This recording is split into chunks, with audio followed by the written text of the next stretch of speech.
दृष्टि ज्ञान विज्ञानी, नई दृष्टि मोक्ष प्रदानी, नई राह क्रम मार्गी, नई राह हो दादाई। जय जय स्वस्वरूपम ज्योति, अहो प्रत्यक्ष है ये ज्ञानी। जय जय स्वस्वरूपम ज्योति, अहो प्रत्यक्ष है ये ज्ञानी। नमस्कार, आदाब, सत श्री अकाल, जय श्री कृष्ण, जय सच्चिदानंद, वणक्कम। आप सभी का स्वागत है दादा भगवान फाउंडेशन के इस कार्यक्रम में, जिसका नाम है नई दृष्टि नई राह, जिसमें अक्रम विज्ञान यानी a stepless path of self realisation क्या है ये हम जान पाएंगे। क्या दोस्तों आपके मन में कभी कुछ ऐसे सवाल आए हैं, जैसे कि मैं कौन हूँ, इंसान के जन्म का महत्व क्या है, हम अपने स्वरूप को कैसे पहचानें, कौन है जो मुझे मेरी आत्मा से मिलवाएगा, आत्मज्ञान होगा कैसे, क्या इसके लिए सभी रिश्तों और संसार को छोड़ना होगा, आय और माय में क्या फ़र्क है। तो चलिए इन सभी सवालों के जवाबों से आपको रूबरू करवाते हैं अगले सेगमेंट में।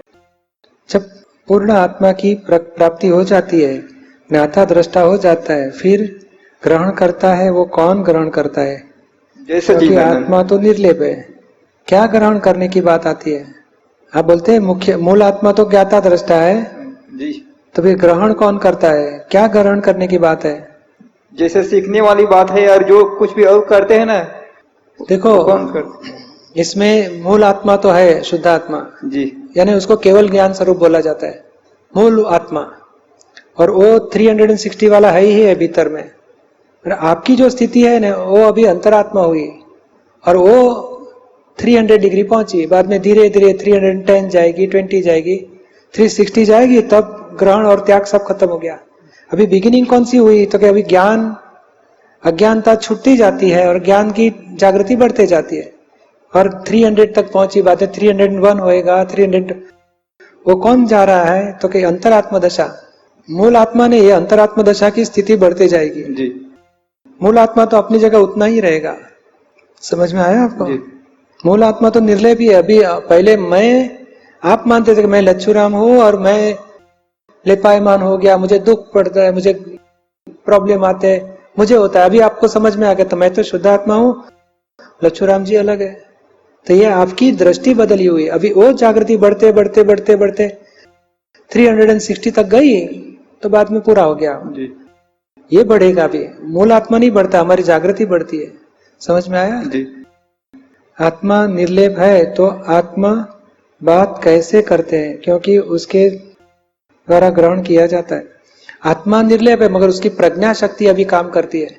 प्रज्ञा शक्ति लच्छूराम को चेतावनी भी देगी, प्रतिक्रमण भी कराएगी और आत्मा की भजना भी करेगी, और धीरे धीरे 360 तक जाने का पुरुषार्थ चालू रहेगा।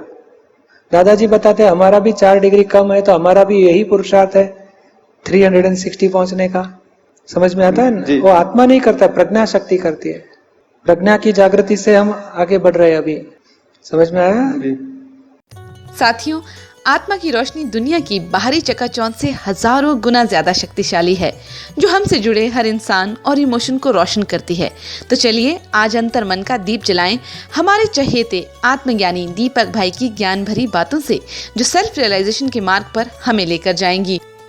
जीव आत्मा और परमात्मा में क्या अंतर है? वही, जब मैं आप मानते थे मैं लच्छूराम, वो जीव दशा थी। मूल आत्मा तो शुद्ध ही है, वो बिगड़ा भी नहीं और शुद्धता उसकी कभी कमी होती नहीं। आपकी बिलीफ रॉन्ग थी, इसके लिए आप जीव दशा में थे। बाद में आपको मालूम हुआ कि मैं लच्छूराम नहीं, मैं तो शुद्ध आत्मा हूं, तो आपकी अंतरात्मा दशा हुई है। और धीरे धीरे सब कर्म खत्म करेंगे, सब फाइल पूरी हो जाएगी, तो आप ही परमात्मा दशा में पहुंचोगे। मूल आत्मा अपनी जगह पे रह के ये धीरे धीरे धीरे हाइट, ये अंतरात्मा स्थिति बढ़ते बढ़ते परमात्मा दशा में पहुंचती है। समझ में आया? जी। जैसे आत्मा पूरे शरीर में रहते हैं करके बताते हैं, बरोबर है। तो और जीव भी पूरे शरीर में रहता है। वो जीव एक मान्यता है, जहाँ दुख लगता है वहां मैं हूँ, मुझे हो गया मानता है वो जीव। वो मूल आत्मा है, उतना ही जगह पे जीव भी है। मगर जीव वो मूल आत्मा के ऊपर आवरण आके बाद में आवरण वाली स्थिति है जीव की। वो भगवान का ज्ञान उसके पास पूरा नहीं आता है, अंश ज्ञान आता है। जैसे मटका होगा, उसको उसके अंदर 1000 वाट का बल्ब है और बाद में मटके के पूरा बंद सील कर दिया तो एक भी लाइट का किरण बाहर नहीं आएगा। बाद में एक छोटा होल गिरा है तो अंश लाइट बाहर आती है, तो अंश लाइट को जीवात्मा बोला जाता है। भीतर में परमात्मा है, सर्वांश है, मगर ये अंश आवरण वाला है, भीतर में प्रकाश आवरण वाला नहीं जी।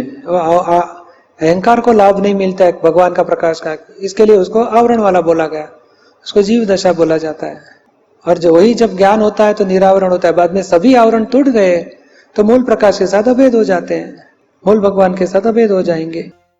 जैसे पूर्ण आत्मा प्रकट होता है तो उसे प्रज्ञा कहा जाएगा? नहीं, अभी डायरेक्ट लाइट शुरू हुई, उसको प्रज्ञा बोला जाता है। अभी बाकी है, मूल सब सर्व आवरण टूटे नहीं, अभी एक आवरण आर पार खुला हो गया है, निरावरण हो गया, उसको प्रज्ञा बोला जाएगा। अब प्रज्ञा शक्ति बढ़ते जाएगी, अभी धीरे धीरे दूसरे आवरण टूटते जाएंगे, ऐसे प्रज्ञा शक्ति बढ़ते जाएगी। करते करते दादाजी बोलते हमारे 356 तक पहुंचे, अभी 4 डिग्री बाकी उनकी, वो भी खत्म हो गया तो केवल ज्ञान होगा। बाद में पूरा, अभी बाद में आगे नहीं जाता है, 360 तक जाएगा प्रज्ञा। आप सुन रहे हैं नई दृष्टि नई राह, अ दादा भगवान foundation presentation. For more details log on www.hindi.dadabhagwan.org और कॉल 1877-505 दादा एक्सटेंशन 23। आत्मा कभी शरीर से नहीं, आत्मा कभी भी शरीर के बिना नहीं रह सकती। जब शरीर के बिना रहेगी तो वो आत्मा सिद्ध क्षेत्र में मोक्ष में चले जाता है। यानी ये आत्मा स्थूल शरीर के बिना नहीं रह सकती है, मगर स्थूल शरीर 3 शरीर है, स्थूल शरीर, सूक्ष्म शरीर यानी इलेक्ट्रिकल बॉडी, और तीसरा है कॉजल बॉडी यानी कार्बन शरीर। तो ये आत्मा जब स्थूल शरीर छोड़ती है उस टाइम पे electrical body, pure soul and causal body, वो तीनों आत्मा के साथ जाती है। और दूसरी गर्भ में जब जाएगी आत्मा तो कॉजल बॉडी का इफेक्टिव बॉडी में रूपांतर होता है और इफेक्टिव बॉडी ग्रोथ चालू हो जाता है। आत्मा विदाउट बॉडी तो होती ही नहीं। अभी जो प्रेतात्मा बोलते हैं उसको भी शरीर रहता है, सूक्ष्म शरीर और कारण शरीर, और उसको भूख लगती है सूक्ष्म शरीर की वजह से, खा नहीं सकता है, तो दूसरे के फिजिकल बॉडी में आएगा और 50 लड्डू खाएगा, 50 पूरी खाएगा, चावल खाएगा, पानी पिएगा, खूब खाएगा और बाद में चले जाएगा। सत्व खींच लेता है, शरीर का स्थूल भाग इधर रहेगा, सत्व को खींच के चले जाता है, जो प्रेतात्मा बोला जाता है। ताकि आत्मा विदाउट बॉडी कभी भी संसार में नहीं रह सकता है। क्या प्रेत आत्माएं होती हैं? होती है, लाखों में 1-2 सच्ची बात है, सभी नहीं, वो एग्जेगरेशन है सब। So change belief get relief. जी हाँ, यही तो है नई दृष्टि नई राह, new vision, new way of living life with the right beliefs. तो हमारे प्रोग्राम नई दृष्टि नई राह से बस ऐसे ही जुड़े रहिए। पर चरण विधि के कुछ शब्द के अर्थ समझाइए। मैं परम ज्योति स्वरूप सिद्ध भगवान हूँ। ये परम यानी एब्सोल्यूट, केवल शब्द का दूसरा मीनिंग परम होता है। और परम ज्योति यानी ज्ञान दर्शन को ज्योति बोला जाता है। परम ज्योति स्वरूप यानी केवल ज्ञान, केवल दर्शन, सचमुच आत्मा का स्वरूप केवल ज्ञान स्वरूप ही है। और केवल दर्शन, केवल ज्ञान वही आत्मा का स्वरूप है। तो हम पहले अज्ञान दशा में थे, इसके लिए मैं ही चंद्रसी मानते थे। मैं चंद्रसी हूँ, इनका पति हूँ, इनका पिता हूँ, मैं नागदा का हूँ। ये सब रिलेटिव मान्यता से आत्मा के ऊपर आवरण आता है। एक भी ज्ञान है पर रिलेटिव ज्ञान है। आप क्या बोलेंगे, मैं अडालज में आया तो ये व्यवहार है। मैं सत्संग में आया तो ये सत्संग, इसको सत्संग बोला जाता है। कैंटीन में गए तो मैं चलो खाने के लिए बैठा था, व्यवहार है। ये देह में क्रिया हो जाती है मगर हमारी बिलीफ बिगड़ जाती है। ट्रेन के वजह से मैं पैसेंजर हूँ मानते हैं, तो ये रॉन्ग बिलीफ के वजह से क्या हुआ, आत्मा के ऊपर आवरण। वो ज्ञान है, मैं पैसेंजर हूँ, ये ट्रेन है, मैंने सामान लिया, मैं ट्रेन में बैठने वाला हूँ, ये व्यवहार है। तो व्यवहार को ही सत्य माना गया, यानी इसको रिलेटिव ज्ञान बोलते, उसको अज्ञान बोला जाता है। तो अज्ञान से आवरण आते गए। अभी आज ज्ञान मिला तो जो आरोपित भाव था, रिलेटिव को मैं हूं मानते थे, वो आरोपित भाव टूटता है और रियल को जो मूल स्वरूप है उसमें मैं हूं, वो जागृति शुरू होती है।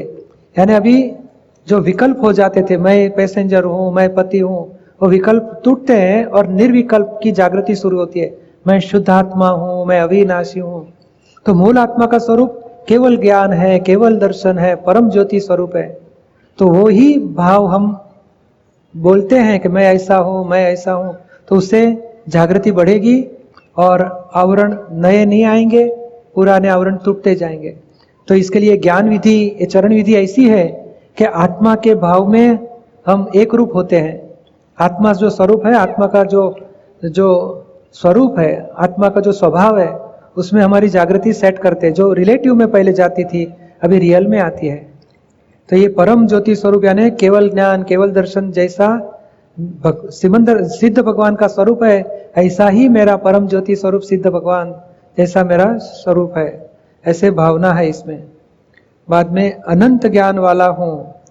तो ये एक ज्ञान, जो ये ज्ञान यानी क्या, कोई भी पदार्थ है ऑब्जेक्ट, तो ऑब्जेक्ट को देखने की शक्ति, उसको ज्ञान शक्ति बोला जाता है, उसको ज्ञेय बोला जाता है। ऑब्जेक्ट यानी ज्ञेय और जानने वाला ज्ञाता बोला जाता है, और ज्ञाता अपने ज्ञान से ज्ञेय को जान सकता है। तो ये अनंत ज्ञेय संसार में 5 इंद्रिय से जितना अनुभव में आता है, उससे ऊपर बुद्धि से अनुभव में आता है, वो इससे तो बहुत अनंत प्रकार के ज्ञेय है। तो उसके सामने आत्मा की ज्ञान शक्ति इतनी है, अनंत ज्ञान वाला है आत्मा।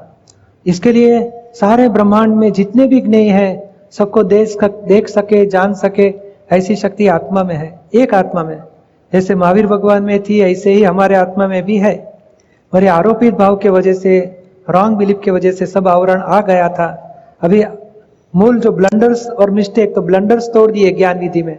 अभी मिस्टेक 5 आज्ञा में रहेंगे तो मिस्टेक भी खत्म होते जाएगी और आवरण खत्म होते जाएंगे। तो हमारा विजन, प्रकाश ज्ञान का 1, 2, 3 अवतार में सारा ब्रह्मांड देख सके, उतनी ज्ञान शक्ति एक आत्मा में है, वो प्रकट हो जाएगा।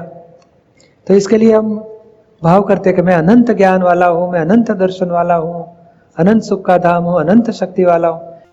ये बोलने से ही आवरण टूटते जाएंगे। उल्टा बोलने से आवरण आया था, मैं इनका पति हूं, मैंने ये किया, मैंने वो किया, तो आवरण आया था। अभी मूल स्वरूप की भावना करने से आवरण टूटते जाएंगे। समझ में आया आपको? जी। आप सुन रहे हैं नई दृष्टि नई राह। आत्म शांति कहाँ मिलती है, उसके क्या उपाय है?